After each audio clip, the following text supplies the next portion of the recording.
Hi, my name is Erica Johnson, and today I'll be talking about the effects that supplements have on the human body and the systems inside our body that give us the ability to function on a daily basis. I have decided to specifically focus on athletes because it is a more targeted population that falls short into taking these supplements without knowing exactly what are inside of them and what they are putting inside of their bodies.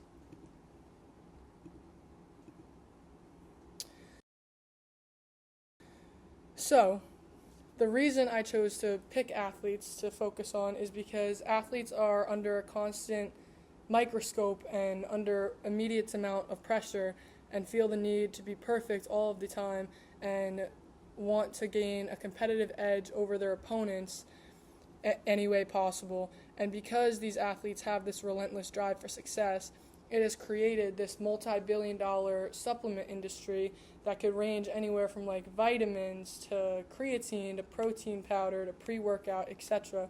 All kinds of complex substances that give the athletes the ability to train harder, perform better, recover faster, build muscle, and stuff like that. So, like I previously said, athletes are under the constant pressure, so they are more influenced than the normal population into taking these supplements because they want that competitive advantage over their opponents on the field, court, gym, etc. A study by Amy B. Caldwalder has shown that there are 40% and 70% of athletes that take these supplements on a daily basis, but with those percentages that 10% and 15% of those supplements could contain harmful substances that these athletes are putting inside of their bodies on a daily basis simply to have the temporary fix of advantage over their peers when they're ignoring the permanent long-term effects that these supplements possibly could have on their bodies. So, the basis of my project are these supplements actually safe? Despite the global use of the supplements and the social media presence and advertisements of these supplements, the effects that it has on the human body is still very much up for debate, and people either believe that they're great for you or terrible for you, but either way, it still needs a lot of studying, and that's why, using existing articles and studies, I will be providing an in-depth evidence-based study to understand how the supplements interact with the human body and just to go in depth with what exactly is being put in the bodies of these athletes.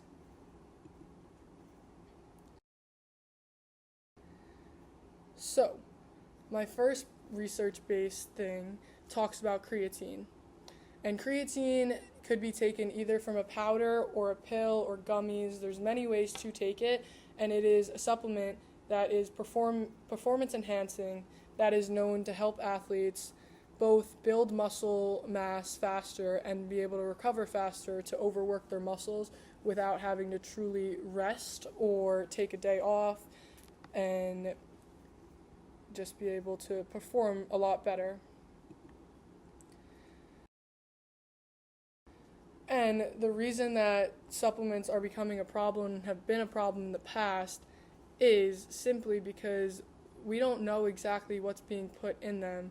And a quote by Petrolis says, "Personal satisfaction as well as the athlete's livelihood and their organization's prosperity depend on success. And athletes naturally turn to supplements hoping to find herbs, vitamins, or minerals that provide the desired competitive edge."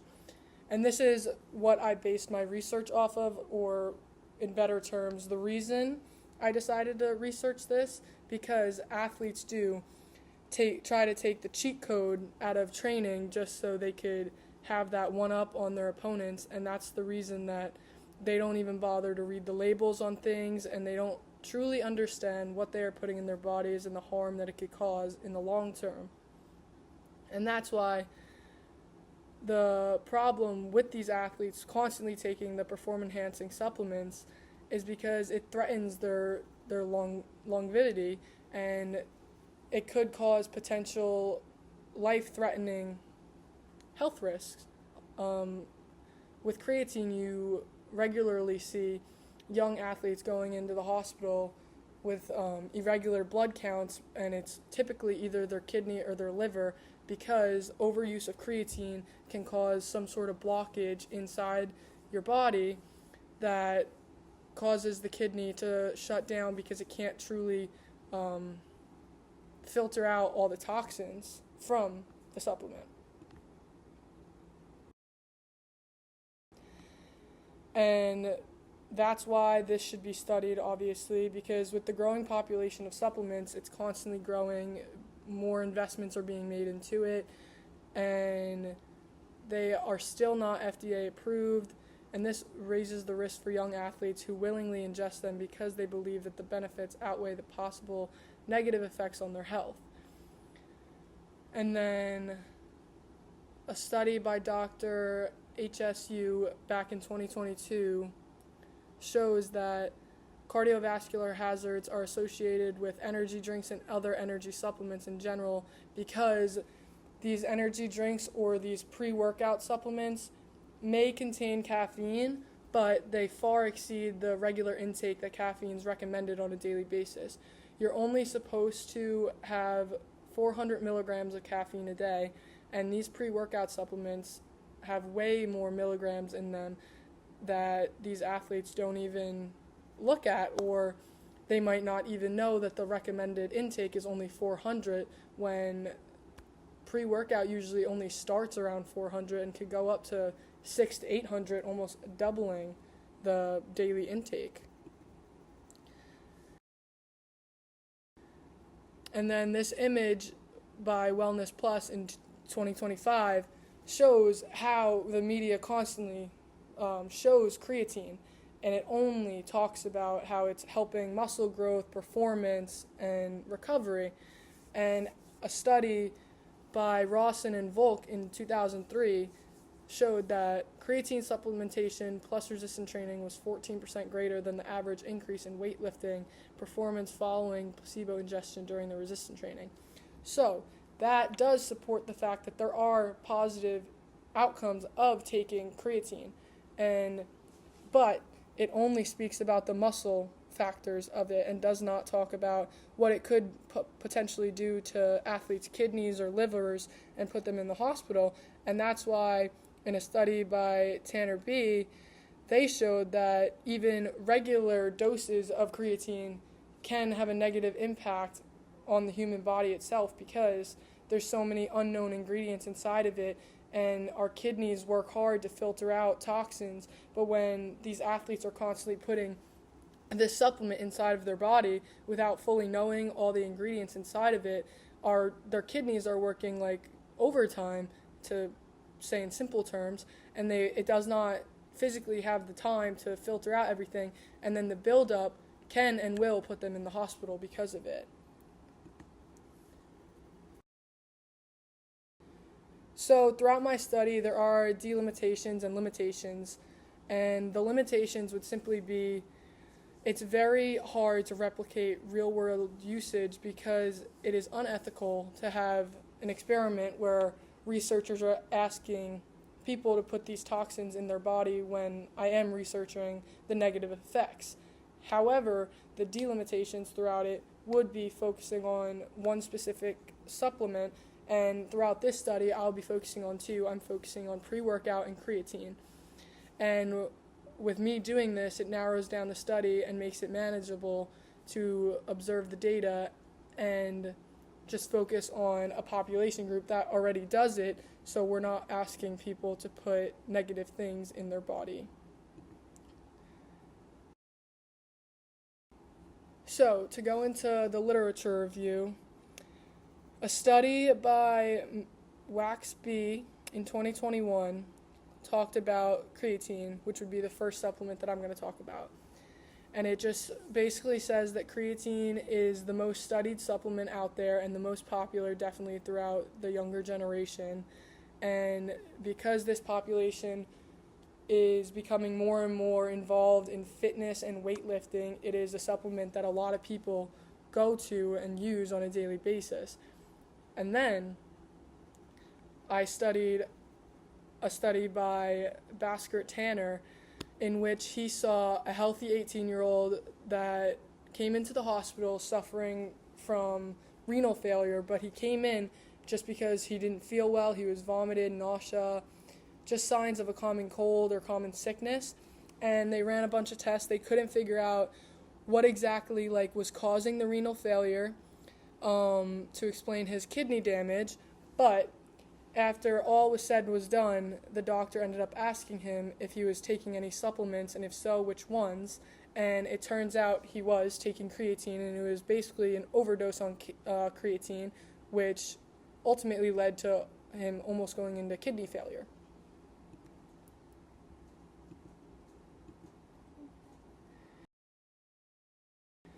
Okay, my literature review continued, now speaks about pre-workout, the caffeinated supplement that athletes tend to take. And a study done by Hardy and others spoke about how pre-workout is used to basically energize athletes before they go into a lift or go for a run to keep them going, and how it has amino acid, nitrates, creatine, and other ingredients that are strictly there to promote exercise performance. However, a study later conducted by Nicholas P. in 2019 simply focused on the bad sides of pre-workout, and obviously it tied right into heart health and your cardiovascular health, because you're not supposed to take a lot of caffeine a day. Like I said, you're only supposed to take 400 milligrams, and as this example shows, this simple one is 600 milligrams. And athletes nowadays don't even usually do the recommended dosage, or they do the popular term dry scooping the pre-workout, which puts 600 milligrams into their bodies in one simple sip of water. So throughout Nicholas's study, he was observing a cardiologist's office and kept seeing people who didn't really belong there, as in young fitness people, where you go into a cardiologist's office and you're expecting to see older people that suffer from heart disease, just from diabetes or old age, etc. But he was seeing young athletes that were physically fit and having heart issues, and almost every single case tied back to pre-workout unless they had an underlying heart condition. And my favorite little saying about pre-workout is the hidden toxins cause the silent cost, as in the hidden ingredients inside these supplements can and will lead to negative effects on the health later on, and you won't even know because you think it's safe, because that's what social media tells you. And due to these supplements not being FDA approved, it's so hard to know exactly what is going into your body and their systems, and without knowing, it ultimately can lead to heart-related side effects, and more likely than not put you in the hospital for kidney and liver-related issues as well, because the kidney can't filter out all the toxins when you're constantly putting more in that the body can handle.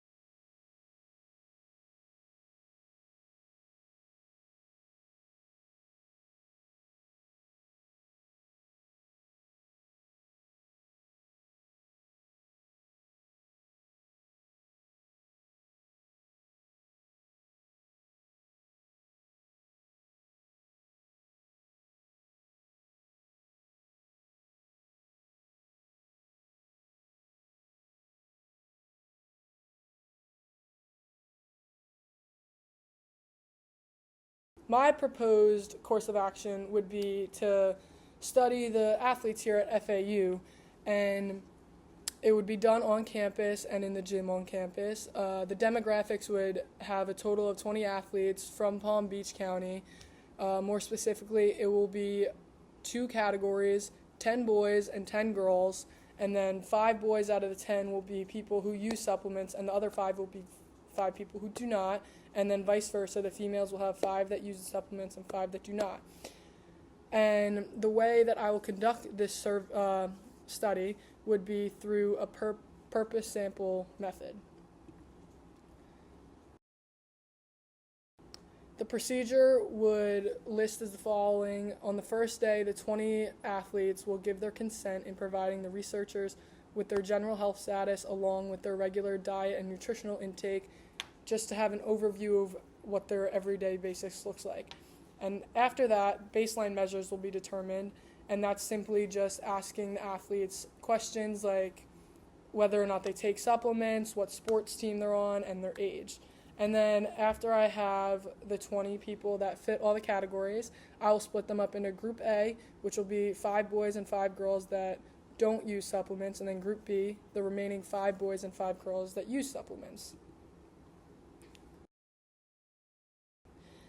And a way to collect the data is that all these athletes will follow the same workout routine that includes weightlifting for an hour and running 5 miles a day.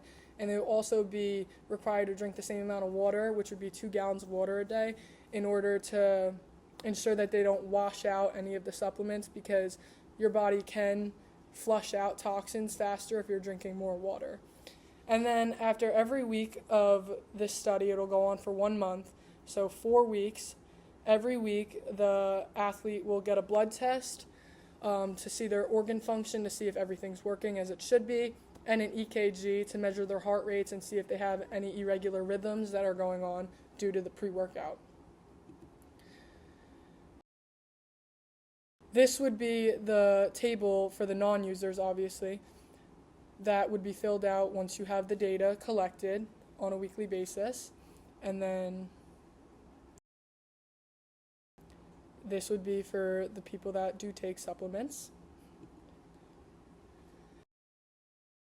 The instrumentation that I will be using throughout this study would be a blood test that would be collected using a single-use blood collection system, and the specific brand that I'd be using is the BD Vacunator, and they have the tubes that will collect the blood that could be sent in for the research purposes. And then the second set of data would be conducted with an EKG machine, which the exact brand in this study would be the BioCare EKG machine, and that will just study the rhythm of their heart rate, to see everything that's going on inside of their bodies that they don't know. And then after the data is all collected, it will be put in through the SPSS website and go through a correlation. Before it could go through the correlation, it will be recoded into 2 groups that put it through a scoring system, and then if after the study was done, the athlete, all his or her results were normal or average, he would fall into category 1. And if it was irregular, anything was going on, he'd fall into 2. That would be the scoring system. And then that's when the data would then go through the correlation. And through SPSS, it will give us a range from either -1 to +1 to show if there's a statistically significant relationship between supplement use and overall health. So if it is close to either -1 or +1, it shows that there was a relationship between the supplement usage or non-usage and their physical health. But if it's closer to 0, it indicates no relationship at all between the two. And throughout this study, I would be able to further explain whether or not taking supplements is truly safe, or if the risk is worth the reward, to educate these athletes before they put these unknown ingredients and substances inside of their body. And then here are my references.